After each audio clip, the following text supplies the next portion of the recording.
Charlotte Bronte. Chapter 7. My first quarter at Lowood seemed an age, and not the golden age either. It comprised an irksome struggle with difficulties in habituating myself to new rules and unwonted tasks. The fear of failure in these points harassed me worse than the physical hardships of my lot, though these were no trifles. During January, February, and part of March, the deep snows, and after their melting the almost impassable roads, prevented our stirring beyond the garden walls, except to go to church. But within these limits we had to pass an hour every day in the open air. Our clothing was insufficient to protect us from the severe cold. We had no boots, the snow got into our shoes and melted there. Our ungloved hands became numbed and covered with chilblains, as were our feet. I remember well the distracting irritation I endured from this cause every evening, when my feet inflamed, and the torture of thrusting the swelled, raw, and stiff toes into my shoes in the morning. Then the scanty supply of food was distressing. With the keen appetites of growing children, we had scarcely sufficient to keep alive a delicate invalid. From this deficiency of nourishment resulted an abuse, which pressed hardly on the younger pupils. Whenever the famished great girls had an opportunity, they would coax or menace the little ones out of their portion. Many a time I have shared between two claimants the precious morsel of brown bread distributed at tea-time, and after relinquishing to a third half the contents of my mug of coffee, I have swallowed the remainder with an accompaniment of secret tears, forced from me by the exigency of hunger. Sundays were dreary days in that wintry season. We had to walk 2 miles to Brocklebridge Church, where our patron officiated. We set out cold, we arrived at church colder. During the morning service we became almost paralysed. It was too far to return to dinner, and an allowance of cold meat and bread, in the same penurious proportion observed in our ordinary meals, was served round between the services. At the close of the afternoon service we returned by an exposed and hilly road, where the bitter winter wind, blowing over a range of snowy summits to the north, almost flayed the skin from our faces. I can remember Miss Temple walking lightly and rapidly along our drooping line, her plaid cloak, which the frosty wind fluttered, gathered close about her, and encouraging us by precept and example to keep up our spirits and march forward, as she said, like stalwart soldiers. The other teachers, poor things, were generally themselves too much dejected to attempt the task of cheering others. How we longed for the light and heat of a blazing fire when we got back! But the little ones at least this was denied. Each hearth in the schoolroom was immediately surrounded by a double row of great girls, and behind them the younger children crouched in groups, wrapping their starved arms in their pinafores. A little solace came at tea-time in the shape of a double ration of bread, a whole instead of a half slice, with the delicious addition of a thin scrape of butter. It was the hebdomadal treat to which we all looked forward from Sabbath to Sabbath. I generally contrived to reserve a moiety of this bounteous repast for myself, but the remainder I was invariably obliged to part with. The Sunday evening was spent in repeating by heart the church catechism, and the 5th, 6th, and 7th chapters of St. Matthew, and in listening to a long sermon read by Miss Miller, whose irrepressible yawns attested her weariness. A frequent interlude of these performances was the enactment of the part of Eutychus by some half-dozen of little girls, who, overpowered with sleep, would fall down, if not out of the 3rd loft, yet off the 4th form, and be taken up half dead. The remedy was to thrust them forward into the centre of the schoolroom, and oblige them to stand there till the sermon was finished. Sometimes their feet failed them, and they sank together in a heap. They were then propped up with the monitor's high stools. I have not yet alluded to the visits of Mr. Brocklehurst, and indeed that gentleman was from home during the great part of the first month after my arrival, perhaps prolonging his stay with his friend the Archdeacon. His absence was a relief to me. I need not say that I had my own reasons for dreading his coming, but come he did at last. One afternoon, I had then been 3 weeks at Lowood, as I was sitting with a slate in my hand, puzzling over a sum in long division, My eyes, raised in abstraction to the window, caught sight of a figure just passing. I recognized almost instinctively that gaunt outline, and when, 2 minutes after, all the school, teachers included, rose en masse, it was not necessary for me to look up in order to ascertain whose entrance they thus greeted. A long stride measured the schoolroom, and presently beside Miss Temple, who had herself risen, stood the same black column which had frowned on me so ominously from the hearthrug of Gateshead. I now glanced sideways at this piece of architecture. Yes, I was right. It was Mr. Brocklehurst, buttoned up in a surtout, and looking longer, narrower, and more rigid than ever. I had my own reasons for being dismayed at this apparition. Too well I remembered the perfidious hints given by Mrs. Reed about my disposition, etc., the promise pledged by Mr. Brocklehurst to apprise Miss Temple and the teachers of my vicious nature. All along I had been dreading the fulfilment of this promise. I had been looking out daily for the coming man, whose information respecting my past life and conversation was to brand me as a bad child for ever. Now there he was. He stood at Miss Temple's side. He was speaking low in her ear. I did not doubt he was making disclosures of my villainy, and I watched her eye with painful anxiety, expecting every moment to see its dark orb turn on me a glance of repugnance and contempt. I listened too, and as I happened to be seated quite at the top of the room, I caught most of what he said. Its import relieved me from immediate apprehension. "I suppose, Miss Temple, the thread I bought at Lowton will do. It struck me that it would be just of the quality for the calico chemises, and I sorted the needles to match. You may tell Miss Smith that I forgot to make a memorandum of the darning needles, but she shall have some papers sent in next week, and she is not on any account to give out more than one at a time to each pupil. If they have more, they are apt to be careless and lose them. And oh, ma'am, I wish the woollen stockings were better looked to. When I was here last, I went into the kitchen garden and examined the clothes drying on the line. There was a quantity of black hose in a very bad state of repair. From the size of the holes in them, I was sure they had not been well mended from time to time." He paused. "Your directions shall be attended to, sir," said Miss Temple. "And, ma'am," he continued, "the laundress tells me some of the girls have 2 clean tuckers in the week. It is too much. The rules limit them to 1. "I think I can explain that circumstance, sir. Agnes and Catherine Johnston were invited to take tea with some friends at Lowton last Thursday, and I gave them leave to put on clean tuckers for the occasion." Mr. Brocklehurst nodded. "Well, for once it may pass. But please not to let the circumstance occur too often. And there is another thing which surprised me. I find in settling accounts with the housekeeper that a lunch consisting of bread and cheese has twice been served out to the girls during the past fortnight. How is this? I looked over the regulations, and I find no such meal as lunch mentioned. Who introduced this innovation, and by what authority?" "I must be responsible for the circumstance, sir," replied Miss Temple. "The breakfast was so ill prepared that the pupils could not possibly eat it, and I dared not allow them to remain fasting till dinner-time." "Madam, allow me an instant. You are aware that my plan in bringing up these girls is not to accustom them to habits of luxury and indulgence, but to render them hardy, patient, self-denying.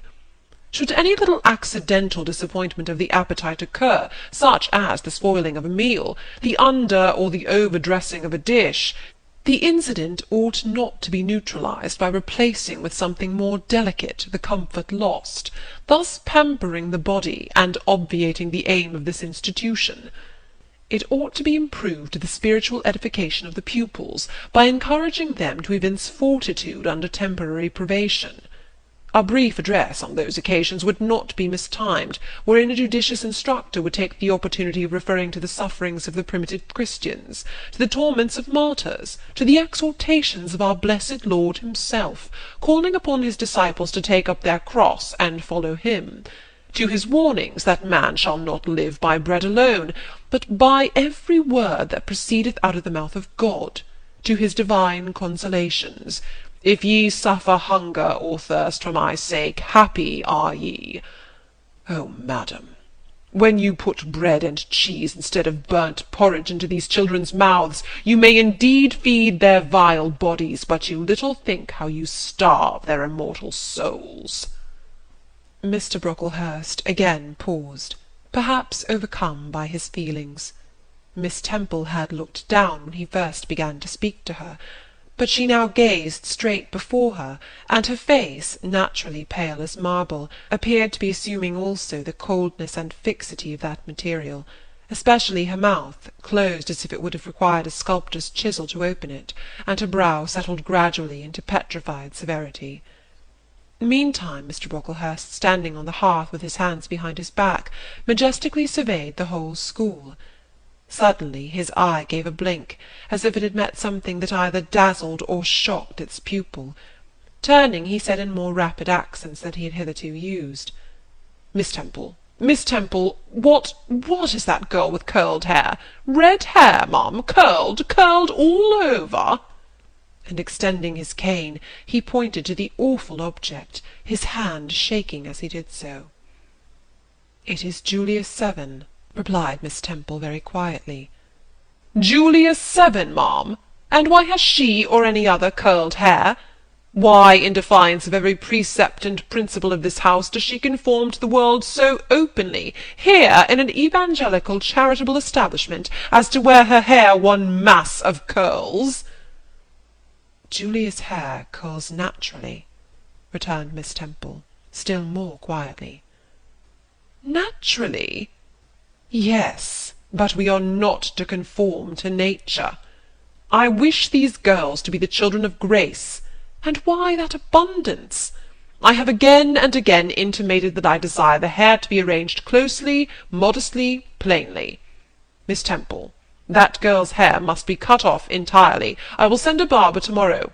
And I see others who have far too much of the excrescence. That tall girl, tell her to turn round. Tell all the first form to rise up and direct their faces to the wall." Miss Temple passed her handkerchief over her lips, as if to smooth away the involuntary smile that curled them. She gave the order, however, and when the first class could take in what was required of them, they obeyed. Leaning a little back on my bench, I could see the looks and grimaces with which they commented on this manoeuvre. It was a pity Mr. Brocklehurst could not see them too. He would perhaps have felt that, whatever he might do with the outside of the cup and platter, the inside was further beyond his interference than he imagined. He scrutinized the reverse of these living medals some 5 minutes, then pronounced sentence. These words fell like the knell of doom. "All those top-knots must be cut off." Miss Temple seemed to remonstrate. "Madam," he pursued, "I have a master to serve whose kingdom is not of this world. My mission is to mortify in these girls the lusts of the flesh, to teach them to clothe themselves with shamefacedness and sobriety, not with braided hair and costly apparel.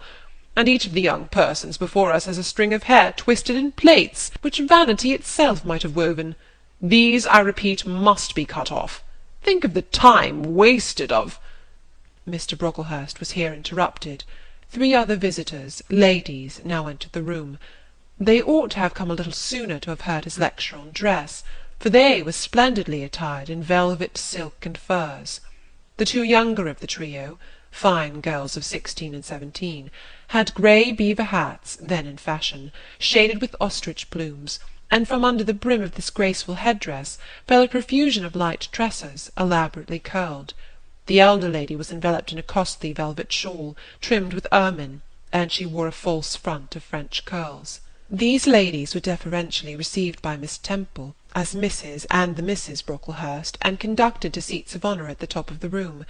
It seems they had come in the carriage with their reverend relative, and had been conducting a rummaging scrutiny of the rooms upstairs, while he transacted business with the housekeeper, questioned the laundress, and lectured the superintendent.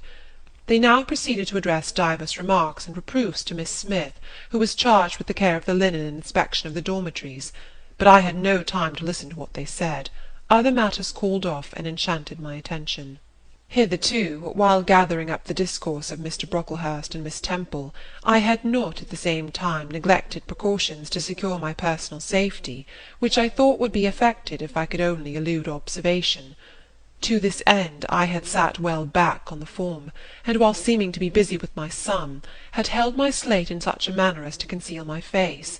I might have escaped notice, had not my treacherous slate somehow happened to slip from my hand, and falling with an obtrusive crash, directly drawn every eye upon me.